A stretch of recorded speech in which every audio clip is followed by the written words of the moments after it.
내 자산도 내 몸도 건강해지는 시간 건강 365 닥터 인사이트의 김호수입니다. 자, 오늘도 보험 닥터 세 분과 함께 여러분들의 보험을 어떻게 잘 스마트하게 준비할 수 있을지 함께 고민을 해보도록 할 텐데요.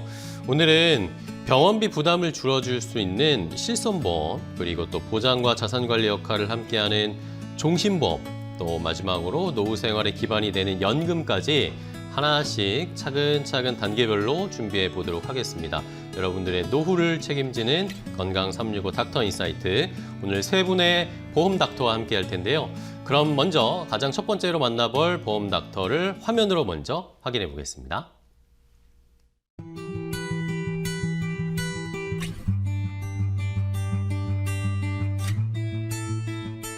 자, 첫 번째 함께 하실 분 소개해 드리겠습니다. HJ 컨설팅의 이현재 대표 모셨습니다. 안녕하세요, 대표님. 안녕하십니까. 네, 반갑습니다. 네. 우리 시청자분들께 인사 좀 부탁드릴게요. 네, 안녕하십니까. 이현재입니다. 네. 자, 그러면 또 오늘 어떤 이야기를 나눠볼지 이현재 대표와 함께 첫 번째 주제를 준비를 했습니다. 시청자분의 사연을 받아봤어요. 그래서 시청자분이 어떤 고민을 가지고 계신지 함께 고민을 함께 해결해 보도록 할 텐데, 그러면 첫 번째 시청자분의 사연 화면으로 함께 확인해 보겠습니다. 30대 후반 직장인입니다. 국민건강보험이랑 실비보험 하나만 가지고 있는데 최근에 실비보험을 정부가 매입할 수도 있다는 이야기를 듣고 이 두 가지만으로 충분한 건지 조금 헷갈리기 시작했어요. 건강보험과 실비보험이 있는데도 왜 이런 논의가 나오는 건지, 직장인 입장에서는 어떻게 이해하면 되는지 궁금합니다.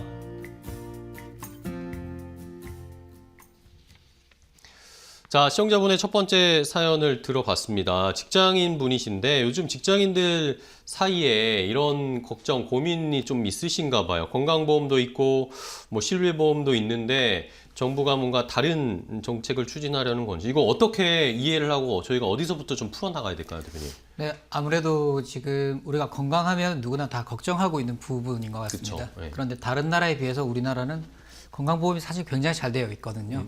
그런데도 아무래도 우리가 늘 가까이 하고 당연하게 있다 보니까 건강보험에 대해서 조금 오해하고 있는 부분도 있고, 사실 대한민국 국민 99%가 모르고 있는 제도도 오늘 한번 소개를 해드릴 건데요. 좋습니다. 네, 우선 이 부분을 풀려면 우리가 반드시 건강보험부터 좀 짚고 넘어가야 된다고 저는 생각을 합니다. 네네. 우선 건강보험 같은 경우는요, 우리 국민이 누구나 의무적으로 가입하게 되는 사회보험입니다. 사회보험은 어떤 거냐면 내가 이 보험을 가입하고 싶다고 해서 가입을 하는 거나 필요 없다고 해서 해약을 하는 구조가 아니라 사회가 아프면 누구나 아프면 이 정도 치료는 최소한으로 받을 수 있게 하자 하는 사회적으로 약속된 미리 합의해 놓은 제도라는 뜻이거든요. 네. 그래서 건강보험 같은 경우에는요, 병원비를 전부 다 해결해주는 보험은 아닙니다. 즉 최소한의 의료 환경, 우리가 살아갈 수 있게 아프면 일도 할 수 없을 거고요. 그러면 세금도 낼 수 없겠죠. 네, 즉 살아갈 수 있는 기본선을 유지해주는 역할의 보험이라고 생각하시면 되고요. 문제는 이 제도가 너무 당연하게 존재하다 보니 많은 국민들이 정작 내가 어떠한 혜택을 볼 수 있는지 잘 모르는 경우가 많은 게 문제인 것 같습니다. 네. 자, 어쨌든 뭐 건강보험이 기본적으로 우리의 보장을 탄탄하게 받쳐주는 그런 역할을 하고 있는 건데, 그러면 저희가 잘 모르는 건강보험이 가장 힘을 발휘하는 지점, 힘을 발휘하는 그런 조건이 뭐라고 볼 수 있을까요? 아무래도 병원에 가면 아프죠. 네, 아픈데 또 걱정이 뭐냐면 돈이 걱정이거든요. 제 개인적으로도 사실은 큰 도움을 불과 2달 전에 한번 받았던 그러셨나요? 경험들이 있습니다. 네. 우선은 설명 좀 드리자면 대표적인 게 우리가 통계적으로 보면 네. 우리가 중증 질환이라고 합니다. 대한민국 사망 원인 1위, 2위, 3위는 여러분들이 늘 듣던 바로 암, 뇌혈관 질환, 심혈관 질환, 이 혈관성 질환으로 네. 많은 국민들이 결국은 이제 큰 병을 앓고 돌아가시게 되는데요. 이러한 중증 질환을 앓게 되면 건강보험에서는 굉장히 좋은 제도가 있습니다. 이 질환들이 내가 자부담이 전체적으로 가져가는 게 아니라 산정특례라는 제도가 적용되기 때문에, 다시 쉽게 말하면 치료비 부담이 너무 커지지 않도록 정부가 최소한의 안전망을, 본인 부담률을 적게 5%, 많게는 10%까지 수준으로 낮춰놓은 장치가 있다는 겁니다. 이제 예를 들어서 암 진단을 받고 수술이나 항암 치료를 받게 되면요, 전체 치료비는 사실 수천만 원이 나올 수도 있습니다. 하지만 이런 산정특례 제도가 적용되게 되면요, 실제 내가 부담하는 비용이 굉장히 줄어듭니다. 근데 이걸 모르시는 분들이 아프지 않으면 사실은 알기가 그쵸, 예. 어려운 제도죠. 그래서 일각에서는 국민들이 암 걸리면 큰일 난다, 암 걸리면 집안이 재산이 거덜이 난다, 이런 이야기를 하지만 사실은 그렇지 않다는 거죠. 네네네. 그래서 치료 자체만 놓고 보면 앞서 말씀드렸던 건강보험은 사회보험으로 굉장히 좋은 제도예요. 개인적인 사례를 조금 설명을 드리자면요. 네네. 저는 2달 전에 저희 아버지께서 상급 종합병원, 수도권에 있는 종합병원에 2년 전에 사실은 한번 시술을 받으셨어요. 네네. 그런데 2달 전에 이번에 심장에 문제가 생기셔가지고 아이고, 예. 입원을 하셨는데 사실 2박 3일간 입원을 하면서 제일 첫 번째 걱정은 시술이 잘 될까? 그쵸. 예. 수술이 잘 될까? 후유증은 없을까? 이런 걱정이 사실 제일 1번이었고요. 그쵸. 예. 사실 부모님 걱정은 달랐습니다. 얼마나 나올까? 아, 치료비가 얼마나 네네네. 나올까? 그쵸. 네. 실질적으로 돈이 얼마나 많이 나올까 걱정했는데 저는 이제 자신 있게 돈 걱정은 하지 마셔라. 하지만 내심 많이 나올지 좀 걱정이 그쵸. 됐던 기억이 있는데요.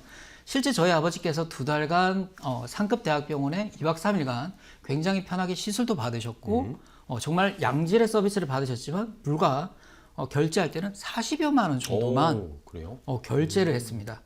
사실 저도 알고 있었던 내용인데 산정특례 대상인지 아닌지가 사실 좀 헷갈렸던 부분이거든요. 그랬더니 계산서를 받고 보니까 너무나 저렴한 비용에 너무나 양질의 의료 서비스를 받으니까 그러네요. 너무 좋았던 경험이 있습니다. 그래서 이런 급여 치료나 중증 질환이 걸린다 하더라도 급여 치료 범주에만 놓고 보면 중대한 질환이 생긴다 하더라도 그렇게 걱정하지 않을 정도로 나라에서는 굉장히 좋은 제도를 만들어 놨다. 이렇게 보시면 됩니다. 네네. 그런데요, 숨겨진 기능이 또 있습니다. 뭘까요? 또 한 가지는 건강보험에 좋은 제도가 있는데요. 본인 부담 상한제라는 제도가 있습니다. 본인 부담 상한제? 네네네. 우리가 병원에 가게 되면 영수증 주세요 하잖아요. 네네. 그러면 영수증을 받으시면 보통은 공단 본인 부담금, 공단 부담금이 있습니다. 네네. 본인 부담금은 뭐냐면 병원비가 100원이 나왔다라고 하면 100원 중에 80원은 건강보험공단에서 지불을 해주는 해주고. 금액이고요. 20만 원은 본인이 지급하는 영역입니다. 그런데 여기서 내가 선택적으로 비급여 치료를 받게 되면 금액이 조금 더 올라갈 수 있겠죠. 그렇죠. 그런데 어떤 사람들은 암도 걸렸다가 뇌혈관 질환도 왔다가 어디 골절도 됐다가 병원을 여러 번 가시는 분들도 있겠죠. 네네. 이런 분들은 아무리 공단에서 많은 비용을 지불해 준다 하더라도 결국은 본인 부담금이라는 부분이 없어질 수 없는 구조입니다. 그렇죠. 그러면 예를 들어 볼게요. 어떤 한 사람이 본인 부담금으로 예를 들어서 1년 동안 1,000만 원을 내신 거예요. 그럼 굉장히 힘들겠죠. 그렇죠. 그래서 정부에는 이것을 좀 경감시켜주는 제도를 만들어 놨는데요. 쉽게 설명드리면 소득 분위를 1단계에서 10단계로 나눠 놨습니다. 그러면 내가 소득이 조금 적은 부분에 속한다라고 하면 1분위에 속하는 국민들께서는 자기 부담금이 아무리 많이 나온다 하더라도 연간 100만 원 초반대 금액에서 초과하는 금액은 정부에서 환급을 해줍니다. 야, 그러면 나는 고소득자인데 나는 혜택이 없어? 할 수 있잖아요. 아무리 고소득자라고 하더라도 본인 부담금이 연간 500여만 원을 넘어간다면 그 부분을 또 환급을 해줍니다. 그렇군요. 네네네. 저는 이게 건강보험에 아주 좋은 제도라고 생각하는데요. 여기서 오늘 제가 특별히 1%의 꿀팁을 좀 드리자면요. 네. 감히 제가 예상하건데 한 99%의 국민은 아마 모르실 것 같아요. 네. 결국은 우리가 실비보험을 들고 이런 보험을 준비하는 것 중에 하나가 비급여 치료라는 게 있습니다. 네네. 조금 더 좋은 치료를 받고자 하는데 보험을 가입을 하는데요. 건강보험에서도 재난적 의료비라는 제도가 있습니다. 이건 뭐냐면 건강보험은 급여 치료에 대해서만 보장을 하지만 비급여 치료의 일부도 보장을 하고 있는 제도가 있습니다. 요거는 오늘 정말 꿀팁이기 때문에 좀 기억하시면 좋을 것 같습니다. 알겠습니다. 네. 자, 건강보험이 우리나라가 이렇게 잘 사실 갖춰져 있는 나라입니다. 이런 걸 잘 활용하면 또 건강을 유지하고 관리하시는 데 도움이 많이 되실 텐데 어쨌든 근데 건강보험 제도가 이렇게 잘 구비되어 있지만 저희가 막상 또 뭐 암에 걸린다든지 이런 질병을 겪을 때 치료비가 많이 나온다는 이야기들을 많이 듣습니다. 그렇죠? 그러면 왜 병원비가 생각보다 많이 나왔다 이런 말들이 많이 들릴까요? 네, 그게 바로 제가 앞서 말씀드렸던 진료비 상세 내역서안의 자기 부담금과 네. 비급여 치료입니다. 한번 예를 들어 보겠습니다. 똑같은 자동차를 타도 충분히 이동이 가능한데 나는 오토 크루즈를 달고 아니면 전동 시트를 달고 열선 시트를 단다면 그건 내가 조금 더 누리고자 하는 거죠. 네. 한마디로 내 몸을 조금 더 편안하게 만들어주는 기능이 자동차에 내재되어 있듯이 의료 치료에서도 조금 더 부작용이 적거나 아니면 내 몸의 부담이 적은 그리고 혹은 치료 효과가 굉장히 좋은 치료들을 우리는 이런 치료를 비급여 치료라고 부르고 있습니다. 네. 결국은 건강보험은 일정 부분 즉 급여 치료에 대해서는 보장을 굉장히 좋게 만들어줬지만 비급여 치료에 대해서는 조금은 그 치료의 접근성을 조금 제한해 둔 제도라 생각하시면 좋을 것 같습니다. 결국 건강보험만으로는 그 가게 입장에서는 부담이 완전히 사라지는 구조는 아니란 거죠. 네. 무엇보다도 실질적인 체감은 비급여 치료를 많이 받을수록 자주 받을수록 부담이 증가되는 구조에 있다. 그렇게 생각하시면 좋을 것 같습니다. 네. 자, 그러면은 뭐 당연히 이제 우리가 좋은 건강보험 제도를 가지고 있지만 그걸로는 다 커버하기가 쉽지 않은 상황입니다. 그래서 그러면 건강보험만 가지고는 충분하지 않잖아요. 그렇죠? 네, 맞습니다. 어떻게 준비를 해야 될까요? 결론부터 말씀드리면 치료는 가능하지만 네. 생활비까지는 네, 안 된다는 그렇죠, 거죠. 그렇죠. 네. 예를 들어서 암이 걸려서 급여로 할 수 있는 항암 치료, 방사선 치료 얼마든지 받을 수 있지만 문제는 항암 치료를 시작하게 되면 내가 생활하는 소득 생활을 계속 이어나갈 네네. 수 있는 환경이 아니라는 게 그렇죠. 네. 문제 있습니다. 자, 결론은 이런 생활비 공백도 결국 생기게 되고 소득 공백도 생기게 되고 그리고 치료를 받느라 다니던 직장은 그만두게 되는 상황이 만약에 발생된다면 결국은 병은 고쳤지만 이러한 소득 공백에 따라서 소득 구조가 무너진다면 그 이후의 생활이 굉장히 어려워지는 그런 말들이 사실은 굉장히 많이 들리고 있습니다. 그러면은 이렇게 공백을 좀 메우기 위해서 저희가 보험들을 잘 준비해야 하는데 그런 부족한 부분을 채울 방법 뭘로 준비하면 좋을까요? 아무래도 뭐 보험을 들었다라고 하면은 실손 보험이 사실은 제일 첫 번째로 들립니다. 뭐 통계적으로 말씀드리면 우리가 과거에는 실손 보험이라 불렀지만 개정이 되면서 어느새 2세대 실비가 나왔고 지금은 4세대가 나왔고 내년도에는 5세대가 나온다고 합니다. 사실은 뭐 몇 세대가 중요한 게 아니냐. 사실은 국민 입장에서는 내가 이게 나한테 도움이 되느냐 안 되느냐도 굉장히 그렇죠. 중요한 내용인 네. 것 같습니다. 그래서 제가 오늘 좀 정리를 해드리자면 실손보험은 건강보험을 대체하게 나온 보험이 아니다. 네, 즉 건강보험으로 처리되지 않은 실제 지출 비용에 대해서 그걸 보완하기 위해서 나온 보험이지 이거 하나만 있다고 해서 내 모든 의료비를 해결할 수 있는 해결되는 보험은 건 아니다. 아니다. 그렇게 이해하시면 좋을 것 같고요. 즉 건강보험은 기본선을 지키는 보험이라고 이해하시면 좋을 것 같고요. 네. 실손보험은 그 위를 메워주는 보완장치라고 이해하시면 좋을 것 같습니다. 즉 실손보험은 여러분들이 잘 알고 계시는 것처럼 앞서 말씀드렸던 자기부담금과 그리고 비급여 치료의 부담을 모두 보상하는 기능을 가지고 있지만 과거에 가입 가능했던 1세대 그리고 특히 2013년 3월 이전에 가입 가능했던 초기 2세대 같은 본인 부담률이 매우 적은 보험의 경우에는 추가적인 비용 부담이 매우 적은 보험으로 저는 개인적으로 희귀 아이템이다, 레어템이다 네. 이렇게 생각을 좀 하고 있습니다. 네. 자, 그러면 뭐 아까도 살짝 말씀해 주셨지만 근데 요즘 실손보험 개편 이야기들이 많이 나와요.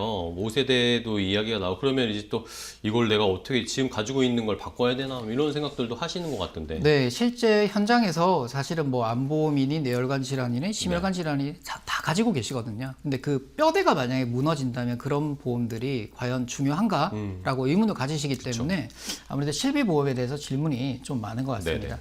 우선은 그 올해 한 해 4월 초 정도 됐어요. 굉장히 뜨거운 논의가 있었는데 네. 사실 결론은 나지 않았습니다. 아직 안 났어요? 네, 결론은 정확하게 나지 않았습니다. 그래도 굉장히 중요한 정보이기 때문에 제가 오늘 좀 설명을 네네. 드리면요. 문제가 뭔지부터 좀 파악을 하는 게 좀 좋을 것 같습니다. 왜 이런 상황이 생겼는지에 대해 좀 이해가 좀 네네네. 필요한데요. 이게 실비보험이 나온 지가 사실은 굉장히 오래됐죠. 그쵸? 네, 2000년 초반부터 나왔기 때문에 20년이 넘는 기간 동안 문제점이 사실 여기저기서 터지기 시작했습니다. 시간이 지나면서 실손보험의 구조가 완전히 유지가 불가능한 상황까지 어. 몰렸다는 건데요. 조금 더 이해되기 쉽게 설명을 드리면 혹시 앵커님은 병원 자주 가시나요? 자주는 아니고 잊을만 하면 한 번씩 갑니다. 잊을만한. 저는 개인적으로 한 10여 년간 병원에서 환자분들이 오시면 그 청구를 좀 잘 받을 수 있도록 병원에 근무하셨어요? 네네네. 한 10년 정도 현장에서 제가 이제 아마 거의 싸움닭으로 알려져 있을 겁니다. 보험회사에서는 아마 제가 블랙리스트에 돼 있을 건데요. 이게 처음에는 실비보험에 대해서 환자분들이 이것도 받을 수 있어요? 라고 했는데요. 시간이 한 5년, 6년 지나가니까 이제 먼저 아셔가지고 이거 실비보험 청구해 주세요. 네네네. 아시는 분들은 정말 열심히 받는 게 실비보험인데요. 그쵸. 결국 그런 시간이 누적이 되다 보니 어떤 상황이 벌어졌냐면 비급여 이용이 일부 가입자들한테 너무 편향적으로 집중이 됐다. 이게 통계적으로 보니까 전체 실비 가입자의 80%에서 70%는 평생 단 한 번도 청구를 하지 않았다. 네. 그런데 나머지 10% 구간에서 전체 금액 80%를 이용하고 있는 집중적으로 상황이었다라는 거죠. 그럼 이걸 개편하는 문제는 결국은 기형적인 구조 안에서 혜택이 일부 국민한테만 돌아가는 것이 문제가 되었다라는 것에 출발을 하는 게 좋을 것 같습니다. 그래서 실비보험을 정부에서 매입을 한다라는 것은 사실은 조금은 루머입니다. 정부는 가교 역할을 하는 것이고요. 보험회사에서 매입을 하는 게 정확한 표현이라고 저는 생각을 합니다. 네. 그러면은 어쨌든 정부 매입 이야기는 그런 언급들이 있긴 하지만 실제로 그럴 가능성은 없다는 거죠. 실질적으로 제 개인적인 의견을 조금 붙이자면은 결국 개편은 해야 될 것 같습니다. 그리고 고령화되는 거는 국민 여러분들도 누구나 다 알고 있는 사실이고, 그리고 신규 실비 가입자는 결국은 조금 더 어린 인구층에서 그걸 받쳐줘야 되는데 그게 불가능하기 때문에 결국은 실비보험이 오랫동안 유지가 되려면 좀 공평함을 논하자는 게 아니라 그래도 형평성의 문제는 있어야 된다. 그 부분에 대해서 정부가 중개를 해서 보험사에게 1세대와 2세대, 아까 전에 말씀드렸던 2013년 3월 이전 초기 2세대 실비 가입자들은 정부가 중재를 하고 보험회사에서 어느 정도 제시안을 내놓기로 했는데요. 사실은 올해 4월 초에 거기에 대해서 어느 정도 가이드라인을 잡으려고 했으나 국민적인 공감대를 형성하는데 좀 실패를 했죠. 그래서 내년도 한 6월 정도에 어느 정도 실질적인 개편안이 나오지 않을까 하는 게 좀 개인적인 좀 생각이고요. 결국은 좀 정리를 하자면 정부에서 실비보험을 강제로 없애겠다는 개념이 아니라는 거. 조금 더 이 실비보험이 유지가 가능한 구조로 형평성을 조금 생각해서 좀 더 완화를 하겠다는 거. 그렇게 이야기를 좀 이해하시면 좋을 것 같습니다. 네, 알겠습니다. 자, 그러면은 우리 아까 시청자분이 사연을 보내주셨는데 결국에 직장인분들이 지금 보험을 막 어떻게 바꿔야 하는지 유지해야 하는지 방법을 찾고 계신데 어떤 기준으로 저희가 보험을 좀 준비하면 좋을까요? 네, 아무래도 건강보험은 당연히 사회보험이기 때문에 가입을 하는 게 당연한 것이고요. 두 번째로는 이제 본인이 실비보험 정도 혹은 이제 회사에 들어가는 단체보험은 당연히 기본적으로 가입할 겁니다. 실비보험 같은 경우는 가입이 한 4천만 명 정도 돼 있다라고 하니까 거의 모르긴 몰라도 없는 분이 없다. 이 정도 통계로 볼 수 있습니다. 자, 그러면 내가 어떠한 기준으로 봐야 되는 거에 대한 제일 정확한 기준은요. 내가 지난 3년 동안 병원을 다녀와서 실비보험으로부터 청구해서 받은 금액이 내가 낸 돈보다 적다면, 적다면 정부가 중재를 할 때, 매입을 할 때 냅다 빨리 파는 것도 한 가지의 전략이 될 수가 있고요. 그렇네요. 내가 낸 돈보다 비슷하거나 조금 더 많이 보상을 보는 경향의 사람이다라고 하면 되도록이면 매입에 좀 동의를 안 하시는 것이 좀 현명한 선택이 아닌가 저는 판단하고 있습니다. 네, 알겠습니다. 자, 이렇게 오늘 이야기를 나눠봤습니다. 이현재 대표와 함께 자세하게 실비보험부터 해서 직장인분들이 지금 어떻게 판단해야 할지 알아봤는데 오늘 좋은 정보 알려주셔서 감사하고요. 다음에 또 대표님 뵙도록 하겠습니다. 오늘 고생 자주 뵙도록 하겠습니다. 네, 고맙습니다. 네, 감사합니다.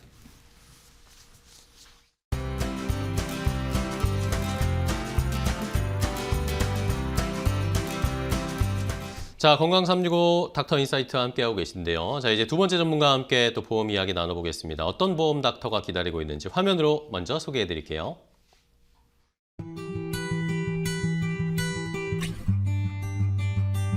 자, 두 번째 함께 하실 분은 밸류마크 YGN밸류의 고정길 팀장과 함께 하겠습니다. 팀장님 안녕하세요. 네, 안녕하십니까. 네, 반갑습니다. 시청자분들께 인사 좀 네, 부탁드릴게요. 안녕하십니까. 고정길 팀장입니다. 네, 반갑습니다. 자, 그러면 우리 고정길 팀장과는 또 어떤 이야기를 나눠볼지 두 번째로 준비한 내용, 역시 시청자분의 이 사연을 받아봤습니다. 어떤 고민을 가지고 계실지 시청자분의 사연 함께 확인해 보겠습니다. 예전에 부모님 권유로 종신보험 하나를 가입해뒀는데 시간이 지나면서 이 보험이 지금 제 상황에 맞는지 잘 모르겠다는 생각이 듭니다. 사망보장은 충분하다고 들었는데 보험료가 계속 부담되는 것도 사실이고요. 주변에서는 종신보험을 유지하는 게 좋다는 말도 있고 차라리 해지하고 다른 보험이나 연금으로 바꾸는 게 낫다는 이야기도 들어서 더 헷갈립니다. 종신보험이 정말 필요한 경우가 어떤 상황인지, 제 나이와 가족 상황을 기준으로 계속 가져가는 게 맞는지 조언을 듣고 싶습니다.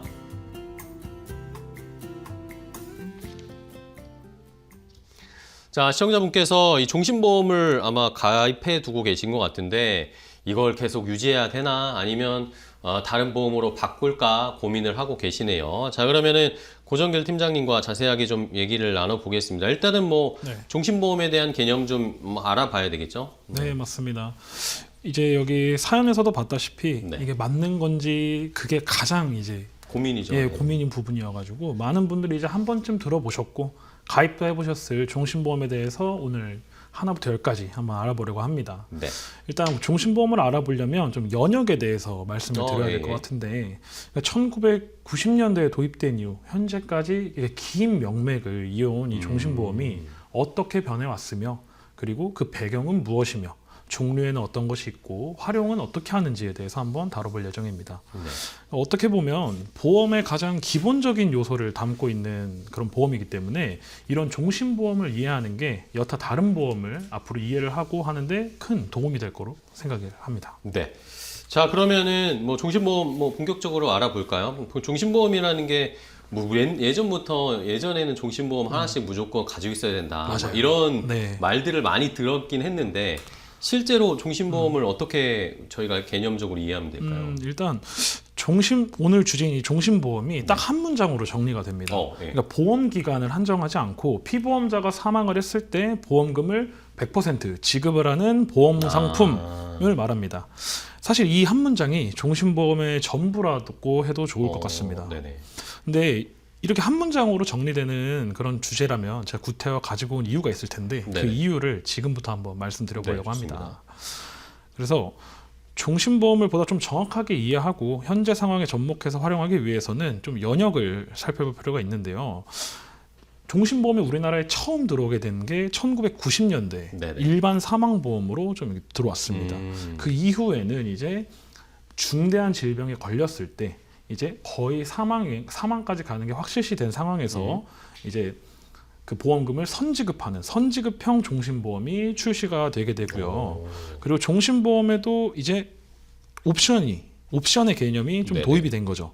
그리고 향후 설명에서도 이러한 이제 특수한 상황을 좀 옵션으로 편의상 부르도록 하겠습니다. 그리고 이때와 비슷한 시기에 사망보험금을 약정 그대로 받는 것이 아니라 최저 금액을 보증을 해주고 그 나의 투자 실적에 따라서 보험금이 변동되는 변액 종신보험이 또 출시가 되게 되고요. 네. 2010년대로 넘어가면 개인의 이제 재무적인 상황이나 현재 납입할 수 있는 가능성 이런 거에 따라서 납입금의 변화와 중도 인출 등이 이제 현금 유동성을 확보할 수 있는 이제 유니버셜 종신보험이 나옵니다. 이 시기에 그 전에 나왔던 변액 종신보험과 유니버셜 종신보험이 결합된 변액 유니버셜 종신보험이 굉장한 히트를 치게 됩니다. 맞아요. 이름이 필살기 이름 같은 그런 네. 겁니다. 많이 들어봤습니다. 예. 네. 그래서 이 옵션의 기능을 좀 하나하나 뜻풀이를 해보자면 사망 보장도 되면서 이게 종신이고요. 그리고 그 돈도 투자 실적에 따라 인플레이션을 해지할 수 있으며 이게 변액이고요. 그리고 개인의 재정 상황에 따라 납입과 중도 인출이 자유롭다. 이게 유니버셜입니다. 그러니까 문장으로 이렇게 좀 열거를 하니 종합 선물 세트 같은 느낌까지 좀 듭니다. 네네. 그리고 현재로 오면서 이렇게 열심히 납입하고 운영하고 적립한 이 적립금을 연금으로 전환할 수 있는 옵션까지 나오면서 일방적인 사망보험에서 한 사람의 라이프 사이클 전반에 걸쳐 활용할 수 있는 네. 확장성까지 갖추게 된 게 이 종신보험의 연역이라고 할 수 있습니다. 네. 그리고 이렇게 변천사를 보다 보면 이런 변화에는 좀 어떤 배경이 있는지를 알면 이 보험 자체를 이해하는 데 큰 도움이 될 거라고 생각을 하는데요. 여러 가지 이유가 있습니다. 인플레이션, 뭐 화폐 가치 그런 것도 있고요. 연금 개혁도 있고요. 국민 대부분의 뭐 금융 지식의 상승 이런 거에 맞물려 가지고 이렇게 변천을 했지만 제가 생각하는 가장 큰 요인은 네. 평균 기대 수명 상승이라고 좀 생각을 합니다. 그렇죠. 네, 더 오래 사니 돈을 활용할 시간도 이유도 더 많아진 겁니다. 그렇기 때문에 점점 더 많은 옵션이 나오게 되고 그 옵션들은 이제 납입 방법, 운용 방법, 수령 방법 등 이렇게 상품 구조 전체에 스며들어서 이용자의 선택의 폭을 늘리는 결과를 가져왔다고 생각을 합니다. 네. 자, 이렇게 종신보험의 뭐 어떻게 보면 역사를 한번 뭐 도입 때부터 지금까지 변천사를 좀 확인을 해보니까 이제 약간 그 맥락이 보이기 시작을 하는데, 그러면 이제 아까 옵션이라고 해주셨잖아요. 네, 옵션 네. 해가지고 막 변했단 말입니다. 요 상품의 특성? 그때 어떤 특성들이 있는지 그걸 한번 좀 한번 확인을 해봐야 될 것 같아요. 알겠습니다. 이제 이게 이름에 기재되어 있는 특성들이 있고 이제 상품의 운용이나 이제 실제로 옵션이라고 불리는 이제 네. 특성들도 있다 보니 이제 많은 부분에서 활용을 할 수 있고 이런데요. 요거를 한번 큰 틀로 한 네네. 3가지 정도를 소개를 시켜드리려고 합니다. 첫 번째로 일반 종신보험입니다. 계약 당시 이제 약정한 정해진 사망보험금을 이제 정해진 기간 동안에만 납입을 하고 보험금 지급 사유 발생 시 보험금을 지급하는 형태인데요. 이제 모든 보험의 기본 구조 역할을 하는 형태입니다. 네. 일반적인 만큼 이러한 기본 형태를 중심으로 이제 여러 가지 방법을 사용해서 활용을 시작을 하게 될 거고요. 두 번째로 변액 종신보험입니다. 네. 가장 큰 특징은 투자성이 가미가 된다는 건데요. 사망 직전에 내가 죽을 거를 알고 이제 가입을 할 수가 없듯이 결국 긴 시간을 유지하게 되는 보험인 만큼 처음 설정한 사망보험금의 크기가 이제 시간의 풍파, 우리 인플레이션이라고 하죠. 그런 걸 맞아서 퇴색되는 경우를 해치할 수 있는 형태입니다. 이제 마지막으로 유니버셜 종신보험인데요. 네네. 유니버셜은 보험금, 뭐 운영 방법에서 보험료 납부 부분에 초점을 맞춘 보험인데요.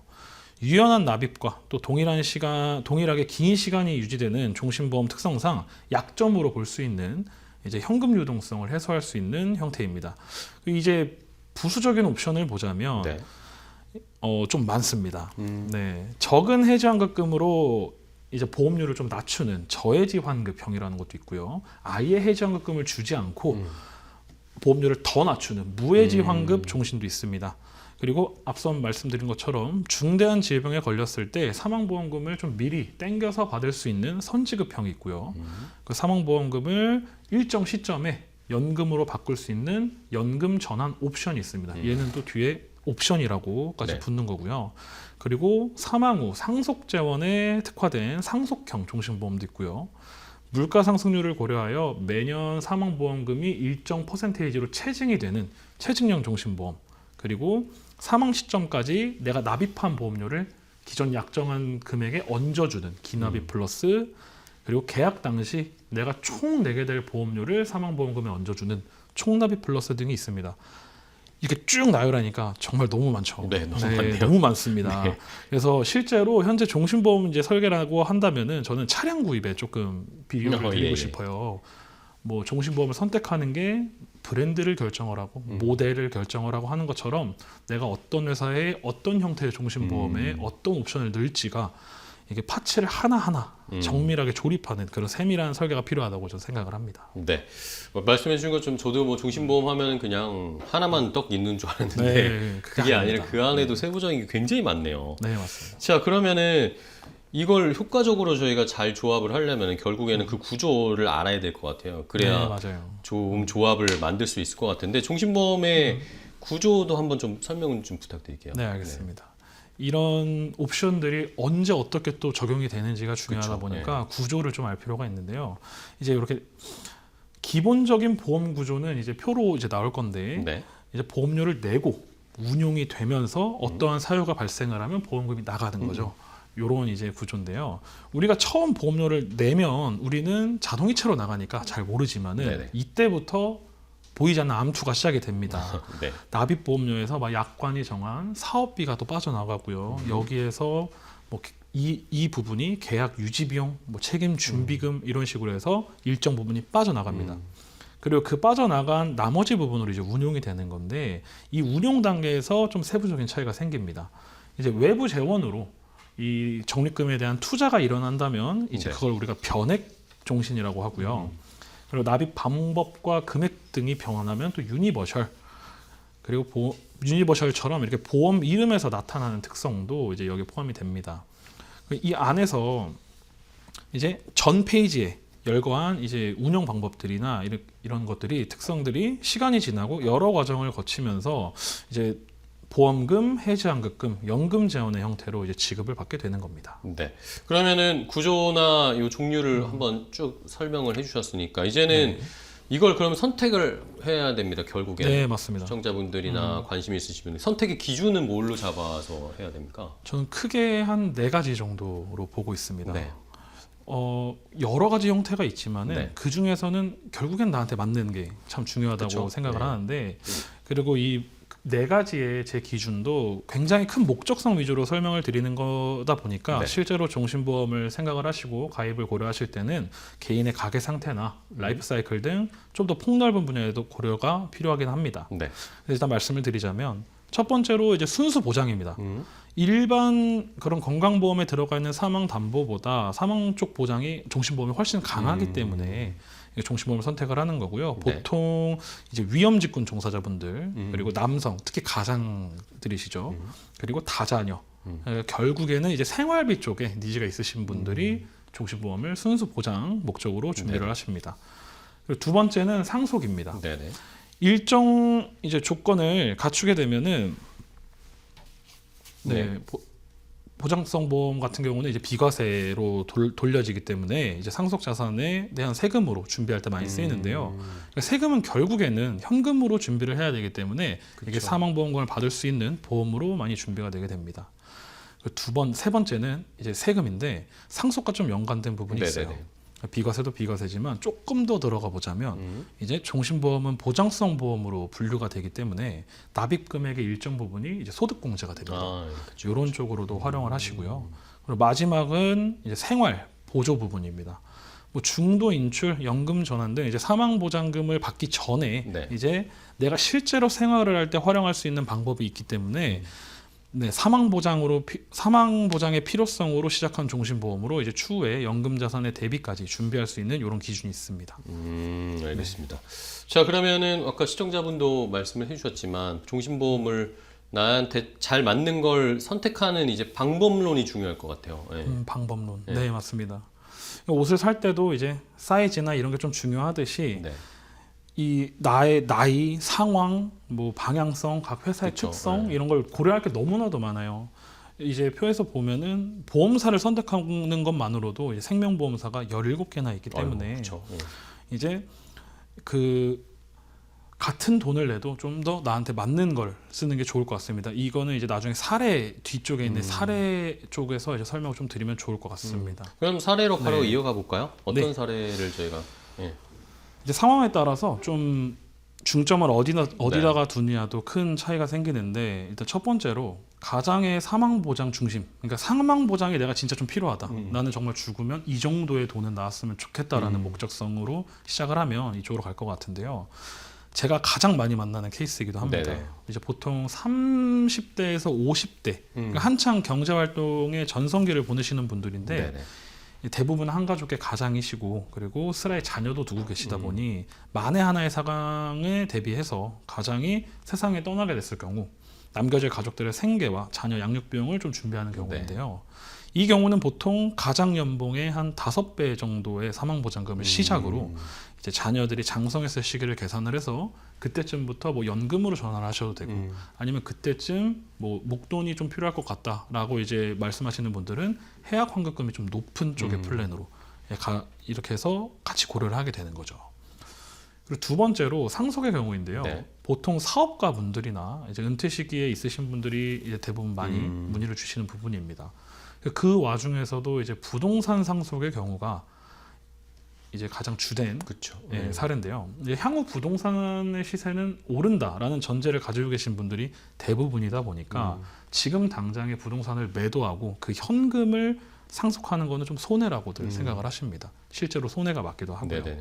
네, 그래서 이때 현물 상속 자산에 대한 세금은 결국에는 현금으로 준비를 해야 되기 때문에 상속 자체도 이제 사망 이후에 이뤄지는 과정이다 보니 종신보험의 고유 특성인 사망보장금에 가장 적합하고 밀접하고 들어맞는 플랜입니다. 그래서 보통 이럴 때는 이제 사망보험 보장금을 좀 크게 키우는 쪽의 플랜으로 많이 진행이 되는데요. 아까 말씀드렸던 뭐 총납입 플러스 옵션이라던가 기납입 플러스 옵션 등으로 내가 약정한 것보다 더 받을 수 있는 플랜 쪽으로 좀 가는 편입니다. 이제 마지막으로 사망보장과 추후 연금 자산을 좀 같이 강화를 하는 목적인데 1번 사례의 경우에서 이제 좀 더 확장이 된 개념이라고 생각을 합니다. 아무리 자녀들이 장성을 했다 하더라도 굉장히 긴 시간 유지를 해온 종신보험을 공시이율 그런 소정의 이자를 적용을 받은 상태에서 해지환급금으로 받는 거를 굉장히 좀 꺼려하시는 분들이 많으세요. 이제 이런 분들이 좀 원하시는 형태고요. 계약의 변경 없이 옵션이라는 그 하나의 요소를 행사를 함으로써 약정된 사망보험금 또는 변액, 체증, 기납, 총납 등으로 증가한 보험금을 연금으로 수령할 수 있는 형태입니다. 그러니까 지금같이 좀 연금 구조가 급변하는 시기에 점점 사회적인 안전망이 좀 옅어지고 있는 이런 시기에 젊은 분들, 특히 신혼부부 고객님들이 가장 많이 문의하는 형태이기도 합니다. 네, 알겠습니다. 자, 이렇게 종신보험에 대해서 자세히 설명해 주셨는데 그럼 오늘 내용 핵심 키워드로 좀 정리를 해볼게요. 네.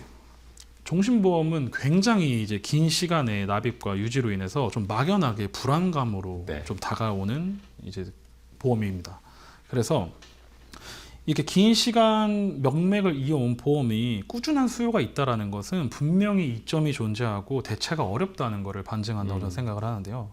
종신보험은 준비가 아닌 좀 전략의 영역이라고 저는 좀 생각을 합니다. 사망이나 상속, 연금까지 하나로 연결이 되는 보험인 만큼 이제 이해한 만큼 내가 활용하고 조금 더 이득을 볼 수 있는 그런 보험이지 않을까라는 생각으로 마무리하겠습니다. 알겠습니다. 자, 오늘 고정길 팀장과 함께 이야기를 나눠봤습니다. 종신보험에 대해서 자세하게 설명해 주셨는데요. 오늘 좋은 말씀 감사합니다. 다음에 또 뵙도록 하겠습니다. 고맙습니다. 다음에 뵙겠습니다. 감사합니다.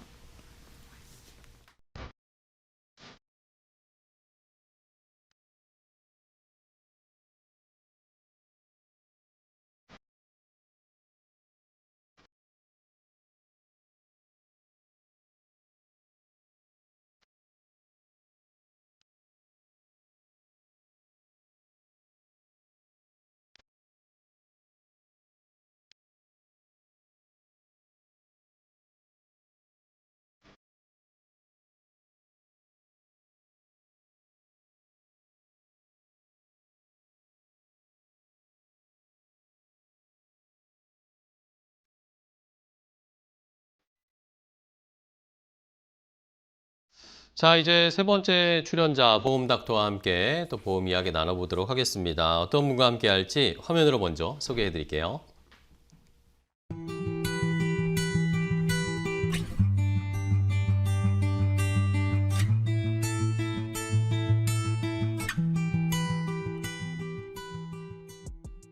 자, 이번에 함께할 분은 SG자산관리의 이차영 대표와 함께하도록 하겠습니다. 안녕하세요, 대표님. 반갑습니다. 네, 안녕하세요. 네. 반갑습니다. 시청자분들께 인사 좀 부탁드릴게요. 네, 투자 세금 보험을 통해 고객님들의 안정적인 금융 설계를 도와드리고 있는 SG자산관리의 이차영 대표입니다. 네, 반갑습니다.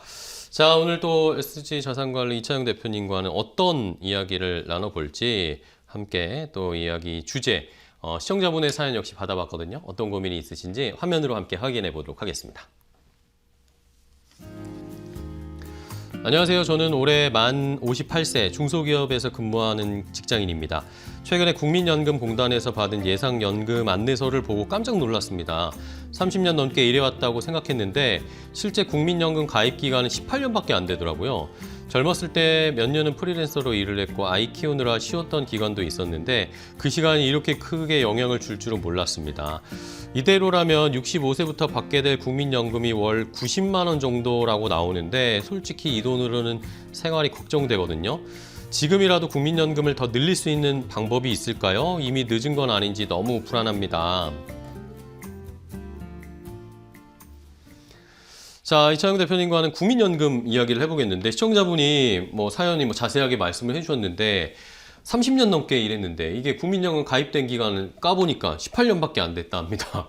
이런 사례들이 좀 종종 있는 건가요? 사실 이런 사례들이 생각보다 많은 것 같아요. 그래요? 이제 특히나 여성분들 같은 경우에는 육아를 하시다 보면 경력 단절이라는 게 또 생길 수 있기 그쵸, 때문에 네.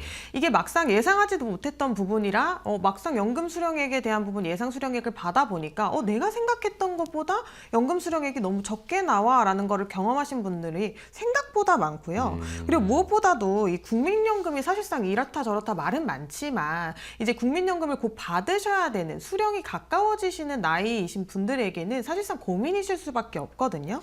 그래서 사실상 결론부터 조금 말씀을 드리자면 이 사연의 어떻게 보면 시청자분께는 아직까지는 조금 시간이 있다라고 조금 말씀을 드릴 수 있을 것 같습니다.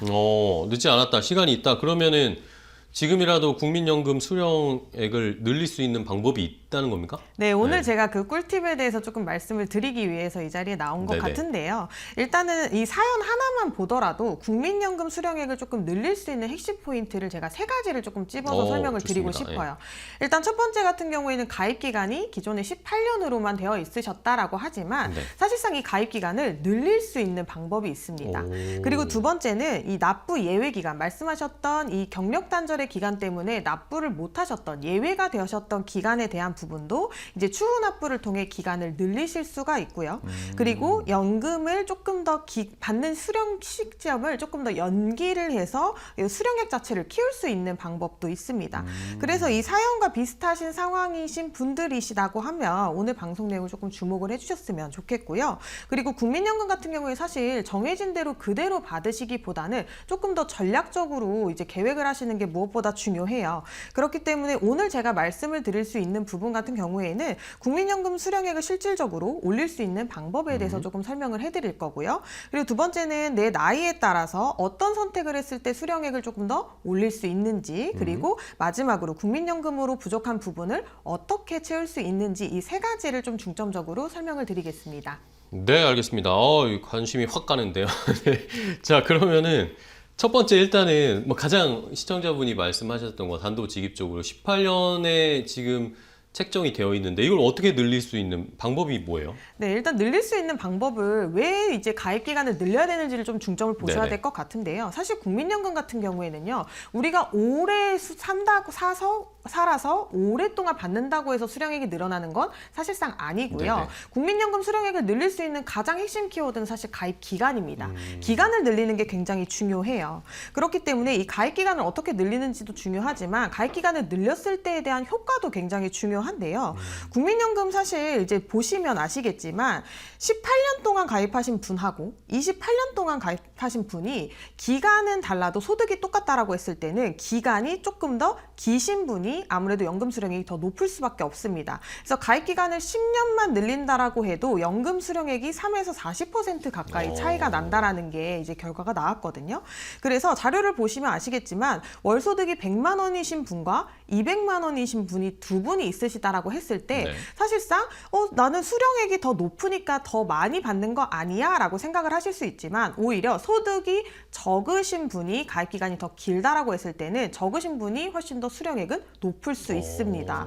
이처럼 소득보다는 사실상 납입 기간이 훨씬 중요하다라고 말씀을 드리는 거고요. 마찬가지로 월 소득이 300만 원이신 분과 400만 원이신 분을 놓고 보았을 때만 하더라도 소득이 낮더라도 국민연금 가입 기간이 훨씬 길다라고 했을 때는 소득이 높으신 분에 비해서는 상대적으로 국민연금 수령액을 훨씬 더 높게 수령하실 수 있다라는 얘기입니다. 그래서 조금 전 이제 사연을 보내주셨던 시청자분처럼 이미 쉬었던 기간이 있어요라고 하시면 이런 부분에 대해서는 이미 가입이나 이미 계속 가입과 같은 이런 제도를 통해서 가입 기간을 늘리셨을 때는 연금 수령액을 실질적으로 올리실 수가 있고요. 사실상 이미 가입과 이미 계속 가입이 뭐냐라고 했을 때 제가 간단하게 조금 설명을 해드리면 이미 가입이라고 하는 부분은 뭐냐면 결국에는 내가 조금 쉬었던 기간에 대한 부분을 다시 재가입을 하면서 기간을 늘리는 걸 얘기를 하고요. 이미 계속 가입에 대한 부분은 나는 60세가 돼서 이제 연금 수령액이 얼마 안 남아서 연금을 납부를 이제 안 해도 되는 시점이 왔는데 저는 아직 소득이 있어서 연금을 조금 더 내고 싶어요 라고 자의적으로 이제 의무 기간을 제외하고 자의적으로 내가 계속 납입을 하겠다라는 의사를 밝히시다고 했을 때는 이제 의무 계속 가입이라는 게 이제 제도를 활용을 하실 수가 있습니다.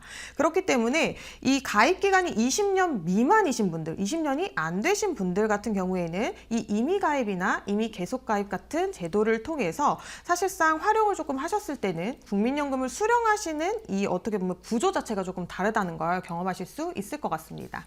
네. 이미 가입이나 이미 계속 가입 요걸 활용해서 조금 더 기간을 늘리는 방법을 첫 번째로 설명을 해주셨고, 자 그러면은 이번에는 납부 이야기인데 예전에 아까 시청자분도 납부를 못 하신 기간이 있다고 하셨는데 요거를 지금이라도 다시 낼 수 있는 방법도 그럼 있는 거예요? 네, 약간 이제 우리 어떻게 보면 국민연금도 일종의 보험의 형태이기 네, 때문에요. 추후 납입이라고 해서 내가 못 냈던 기간에 대한 부분을 추후 납입 제도로 납입을 하실 수가 있어요. 그래서 뭐 학생이셨거나 대학교를 다니셔서 소득이 없으셨던 학생이셨거나 아니면 실직 상태셨거나 소득이 없어서 국민연금을 납부 예외로 빠지셨던 기간에 대한 부분이 있다라고 했을 때는 이 추후 납부, 추납 제도를 활용하셔서 이 기간을 나중에 납부로 연장을 하실 수가 있습니다. 그래서 추후 납부 제도를 활용을 하시면 내가 못 납입하셨던 부분까지 어떻게 보면 가입 기간으로 인정을 받으실 수 있기 때문에요. 가입 기간을 되돌리는 효과가 있는 게 바로 이 추후 납부입니다. 그래서 이 추납을 조금 활용을 하시면 국민연금 수령액이 눈에 띄게 조금 올라가는 거를 경험하실 수 있으실 거예요. 네. 자 그러면은 뭐 두 가지 경우를 체크를 해봤는데 이미 가입이랑 추후 납부 요거를 조금 더 자세하게 한번 저희가 알아볼게요. 비슷한 것 같은데 다르잖아요, 이게. 네, 맞습니다. 조금 헷갈리실 수 네. 있어요. 왜냐하면 국민연금이 우리가 의무적으로 납입을 하시다 보니까 이런 제도들을 충분하게 활용을 하려면 이 용어가 조금 헷갈리실 네네네. 수가 있는데요. 일단은 이 이미 납부라든지 아니면 이미 가입, 이미 계속 가입, 그리고 추후 납부 이 세 가지를 알기 위해서는 네네. 이 국민연금에 대한 조건을 조금 확인을 하셔야 됩니다. 첫 번째로는 적용 제외라는 조건이 있어요. 이 적용 제외라는 게 뭐냐면 예를 들어서 저는 국민연금 대상자가 아니고요. 사학연금이나 군인연금처럼 국민연금 외의 연금을 수령하시는 분들 같은 경우에는 사실상 국민연금에서 적용이 제외되십니다. 그래서 가입에 대한 기간이 없어요. 그리고 미성년자분들 같은 경우에도 당연히 국민연금에 제외되는 대상이시겠죠. 그래서 이 적용 제외의 기간에 대해서는요. 어쨌든 가입했던 이력이 없기 때문에 추후 납부, 추납은 안 되고요. 대신 내가 임의적으로 나는 가입을 하고 싶어요라는 의사를 밝히셔야지만 적용 제외이신 분들은 이 기간을 늘리실 수 있고요.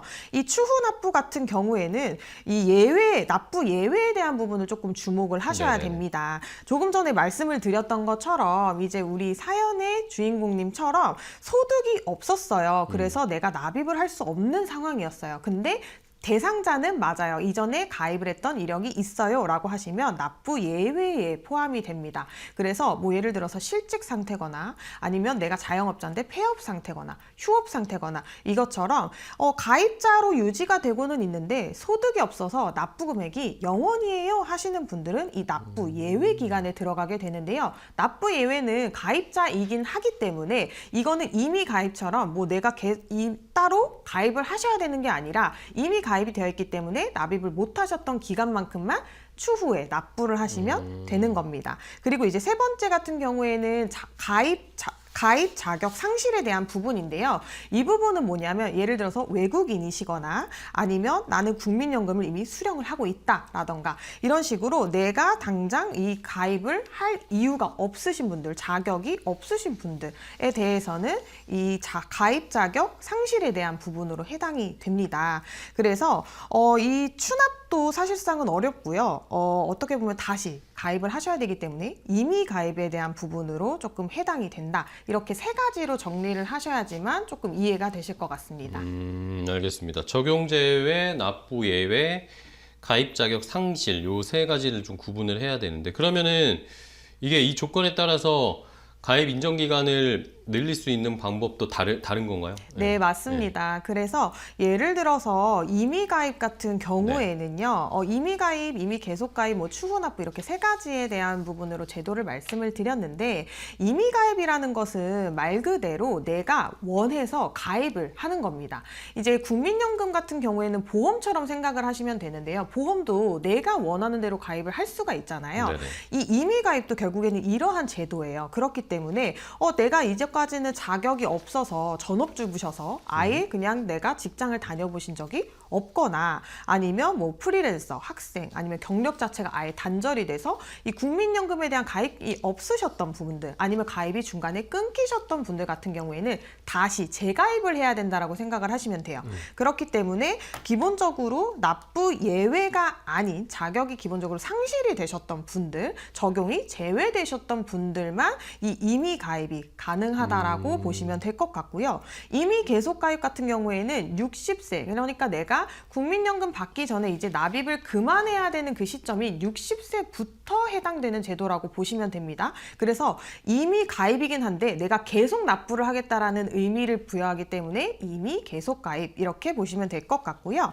추납 같은 경우에는 추후 납부 같은 경우에는 기본적으로 내가 자격이 있으셔야 되기 때문에 내가 납부를 예외하신 경우, 그러니까 적용이 제외되진 않지만 내가 소득이 없어서 자격은 있는데 보험료가 0원이셨던 분들만 이 기간에 대해서만 추후에 납부가 가능하다라고 보시면 됩니다. 단 내가 예를 들어서 국민연금을 미납하셨던 케이스들이 있으실 거예요. 이 미납 부분에 대해서는 사실상 추후 납부가 아니라 말 그대로 정상 납부를 하셔야 되기 때문에 이 미납되셨던 기간은 정상 납부로 해당이 되고요. 추납은 해당이 되지 않는다라고 보시면 될 것 같습니다. 그래서 적용 제외 기간이나 가입 자격 상실 기간, 미납 기간에 대해서는 추납이 되지 않고 그리고 적용 제외 기간과 가입 자격 상실에 대한 기간은 임의 가입이나 이제 60세 이후부터 내가 65세 연금 수령하기 전까지 내가 더 추가로 가입하시겠다라고 하면 임의 계속 가입 이렇게 세 가지로 나뉘신다고 보면 될 것 같습니다. 네, 알겠습니다. 자, 그러면은 이제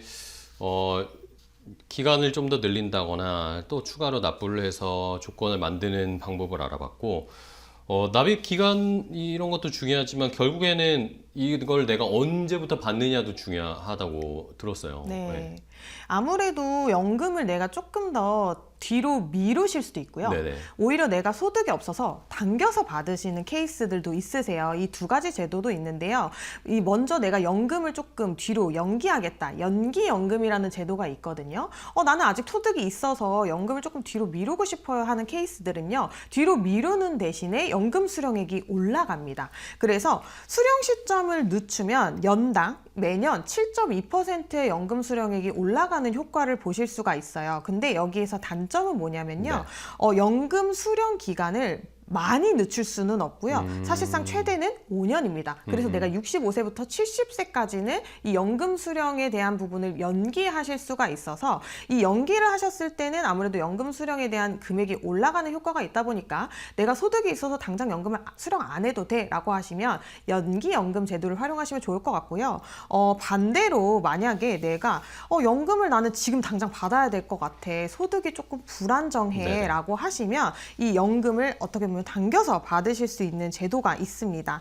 근데 사실상 연금을 당겨서 받는다라고 하면 결국에는 연금을 당겨받는 기간 동안에 또 페널티가 존재를 네, 하겠죠. 손해가 있을 것 같아요. 네, 네. 맞습니다. 그래서 이 연금을 조기로 받으셨을 때는 55세부터 미리 수령을 하실 수는 있는데요. 대신에 1년에 약 6%에서 많게는 최대 30%까지 이 연금 수령액을 줄어들게 됩니다. 근데 이거의 단점은 뭐냐면 이 감액된 연금 수령액이 평생 내가 연금을 받는 기간 동안에 어떻게 보면 적용이 되기 때문에 조기 연금 수령을 하실 수는 있지만 사실상 최대한 피해야 되는 제도다라고 조금 말씀을 드릴 수 있을 것 같아요. 네, 알겠습니다.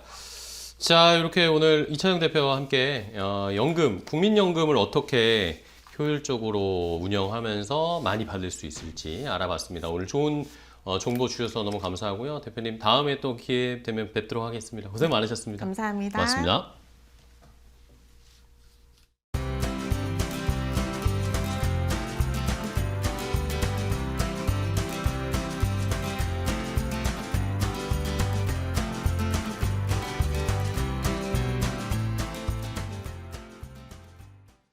자, 건강 365 닥터 인사이트 저희가 준비한 정보는 오늘 여기까지 전해드리도록 하겠습니다. 저희는 내일 더 좋은 정보 가지고 찾아뵐게요. 시청해주신 여러분 고맙습니다.